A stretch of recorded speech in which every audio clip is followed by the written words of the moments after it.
Associations, artistes, artisans, commerçants ont la parole sur Radio Fréquence Méditerranée. Retrouvez l'interview du jour, retrouvez l'instant où vous avez la parole sur Fréquence Méditerranée. Notre invitée aujourd'hui, c'est Alicia Pitavino. Bonsoir Alicia. Bonsoir. Elle va se rapprocher un poil du micro, voilà, comme ça on va un petit peu mieux l'entendre. Alicia Pitavino, qui est une mentonnaise d'adoption ou une vraie mentonnaise ? Une vraie mentonnaise. Une vraie mentonnaise, ça fait plaisir. Et qui est autrice maintenant depuis quelques temps ? Depuis quelques mois, oui. C'est voilà. Tout récent.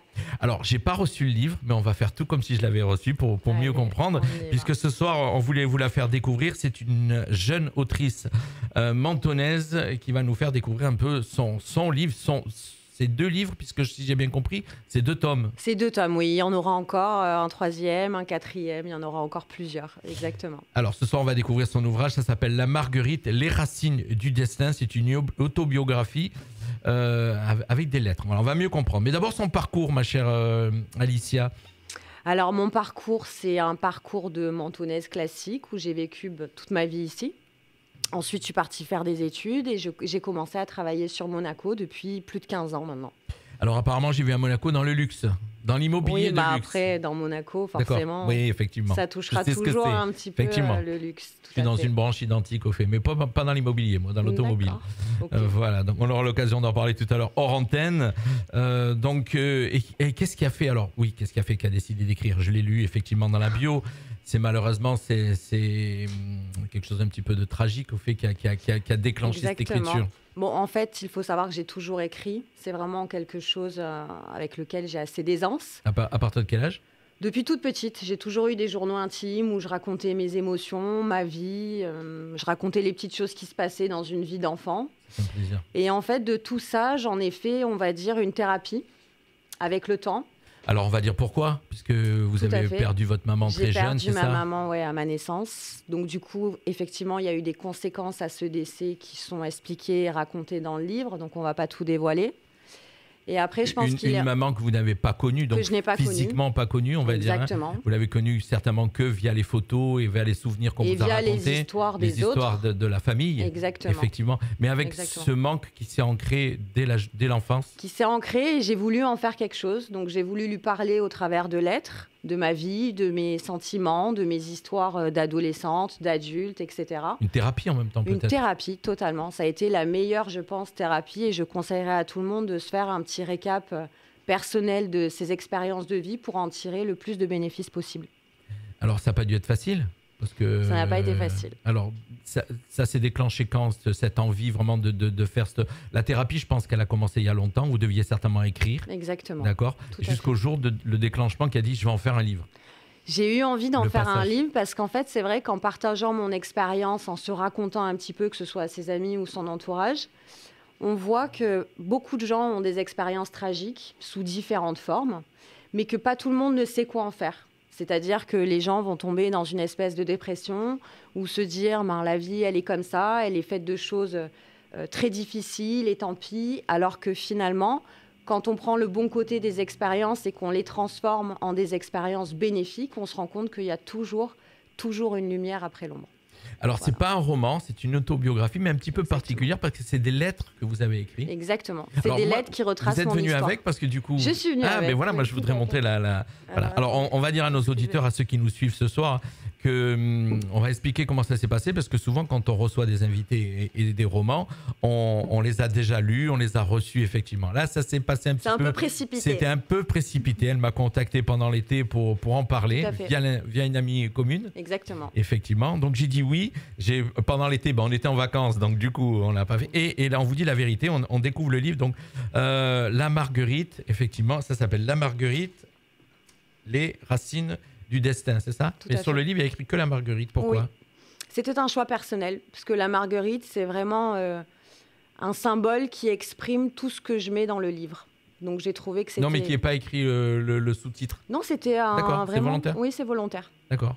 Pour rajouter en fait mes tomes au fur et à mesure.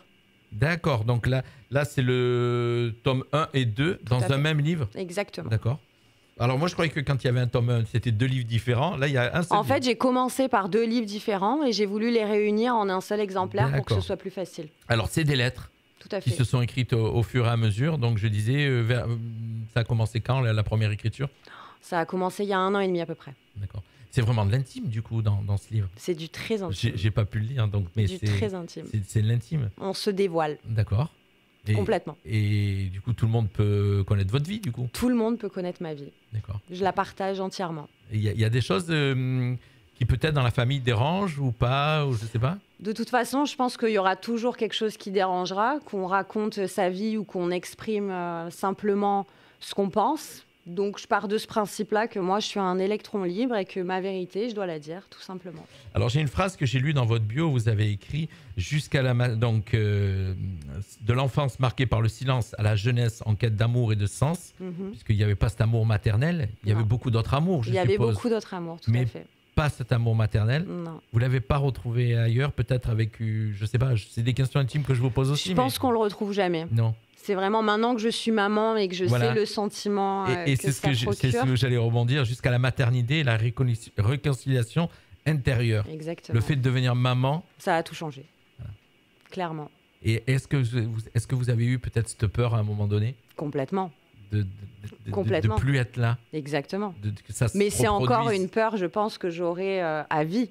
Ouais. Parce que c'est vraiment important, je trouve, d'avoir des racines et d'avoir sa maman et son papa auprès de soi pour, en tout cas, toute sa vie, je pense. Bien sûr, bien sûr. Ça doit parler à beaucoup de gens, ce livre, parce qu'effectivement, il y a beaucoup de gens qui vont se retrouver dans cette histoire. J'espère. Et qui n'osent pas l'écrire ni le dire. Exactement. Parce que c'est quelque chose qui vous marque au fer rouge toute votre vie. En tout cas, des retours que j'ai eus des lecteurs, c'est vrai que beaucoup de gens se reconnaissent dans mon histoire, et c'est ce que je disais dès le départ, c'est qu'on vit tous des tragédies ou des blessures dans nos vies.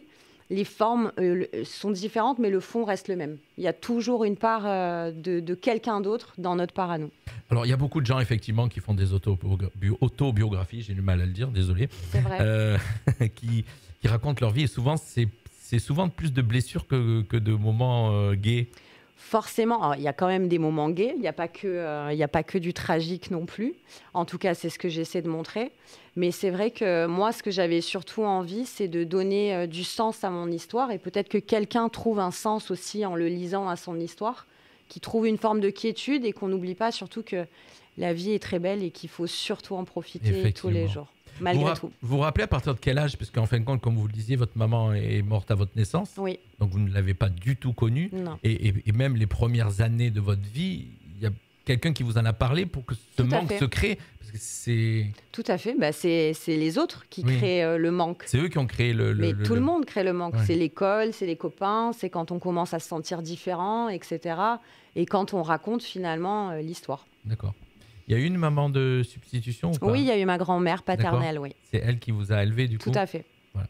Effectivement, donc c'est pour ça, parce que souvent quand il y a entre guillemets des belles-mères ou quoi que ce soit qui arrivent derrière, ça fait le rôle d'une maman. Je ne vais pas raconter mon histoire, mais je suis passé par où j'ai été un papa de substitution aussi. Mais par contre, ça devait être certainement... Moi, je vous pose des questions intimes puisqu'on ne s'est pas rencontrés avant. Pas de problème. Mais peut-être c'est des questions que les auditeurs voudraient poser. Ça devait être certainement pas facile quand c'était la fête des mères ou des moments comme ça. Non, mais finalement, c'est vrai qu'on est un peu dans le déni. Alors, je ne sais pas si tous les enfants sont comme ça ou si c'est vraiment que mon histoire, parce que c'est vrai qu'il y a des sujets tabous, surtout dans des familles où c'est mes grands-parents qui m'ont élevée. Donc forcément, il y avait des sujets qu'on n'abordait pas. Et le décès de ma mère, c'était vraiment quelque chose de lourd. Donc on n'en parlait vraiment pas beaucoup. Donc il y avait certainement cette forme de déni où je me disais, elle n'a pas existé, ça ne s'est pas passé. Et finalement, ma mère, c'est un peu ma grand-mère. Et puis voilà, je vis comme ça et avec ça. Donc ça a été l'acceptation surtout qui a été difficile. Et c'est le silence qui donne ce problème d'acceptation aussi. Donc tout ça, on le retrouve là-dedans. Tout ça, on le retrouve là-dedans. Tout ça, on le retrouve dans ce livre. Alors on peut l'acquérir où, ce livre ? Sur Amazon. Sur Amazon. Directement. Voilà. Donc alors j'ai vu le nom d'artiste, c'est Alicia Pitt. Alicia Pitt. Alicia, pardon. Je sais pas pourquoi j'ai Alexia dans la tête. C'est pas grave. Tout à l'heure, je cherchais sur Internet aussi votre numéro de téléphone. Je cherchais Alexia, je risquais pas de le trouver. Non, c'est sûr.